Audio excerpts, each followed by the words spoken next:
Hello, so here's a little mini lesson on quintal or quartal chord harmony. So what is quartal harmony? Well, essentially it's any chords built off the interval of fifth or a fourth. So you can either be called quartal, as in 4, or quintal, as in 5. See, very complicated. Now, why are the two interchangeable? Well, it's the invertible nature of intervals. So for instance, if we take the interval of a fifth, Star Wars interval, going up from C to G, that's 5 steps. 1, 2, 3, 4, 5. Now when we flip the note octave of either of the two notes, so in this case I'll take the C up an octave, that then becomes a fourth because it's 1, 2, 3, 4 steps to back to C. So when you build chords of fourths, they will invert to chords of fifths. So quartal becomes quintal, quintal becomes quartal. So call them what you like. And this is not an unfamiliar sound. I mean, you can trace it back to things like Bartok and harmony from classical music. But you'll find it in jazz all the time, even in things like sort of pop hits by the pop trio The Police. It's a cool sound you can play around with. So let's start off by just looking at the main voicing. So we're focusing here purely on 3-note quartal voicings. Things get a bit more complicated when you go to 4 or 5 notes, not least physically, because particularly with the fifth voicings, they're stretchy. Obviously the guitar's tuned in fourth, particularly mine because it's P4, which makes life easier. So yeah, fourth chords you're more or less barring, sort of, most of the time. But fifths, obviously, it gets a bit stretchy. So let's start off with a quintal chord built off the C, the root of C major. And that will give us C, G, D, or if you like, 2 power chords stacked on top of each other. Think about it that way. If you want to relate it to a major chord or major key harmony, it's the 1, the 5, and the 9. So something cool happens when you invert this. The root will step up 1 step, and the top note will step down. So C becomes D, and D becomes C, thusly.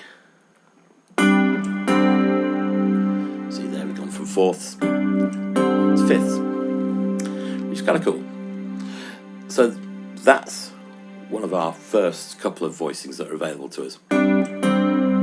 Now as I move through diatonically, all is well until we run into the tritone. So when we get to E, it's going to go E, B, F. E. So there's the tritone at the top of that voicing. And of course, that makes it quite dissonant. So use with caution, kids. When that inverts, it becomes something a little friendlier to the ear. Again, and that of course will always imply some sort of dominant chord, perhaps. If you stick that with a G bass note, it becomes like a G13.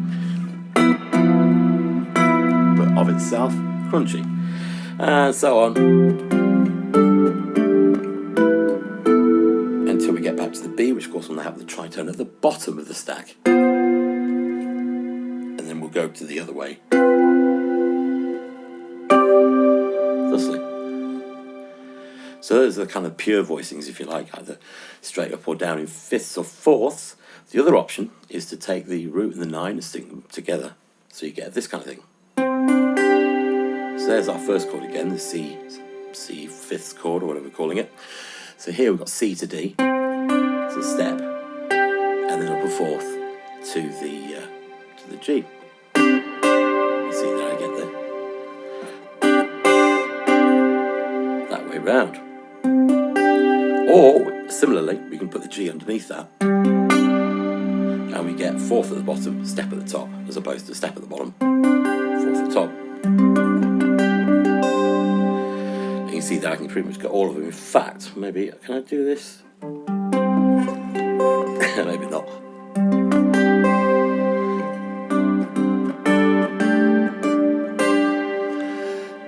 So, yeah. Oh yeah, and of course, these tritone chords will invert to something like this. That was kind of funky. That's a nice one. Yeah.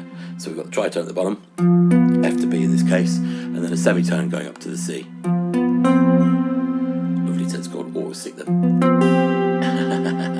So going off piece here.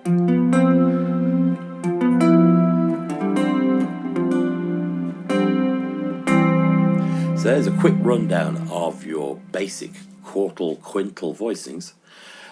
Look for the next video along. There's a small study that I've written involving all of these and using them, complete with tab and all that good stuff. So click like, subscribe if you haven't. As usual, most of my viewers are not subscribed, so if you would hit the little subscribe button, that'd be lovely. Even better still, the notifications. I will be posting more regularly nowadays and trying to build up a body of good content. So yeah, enjoy. May the 4th be with you.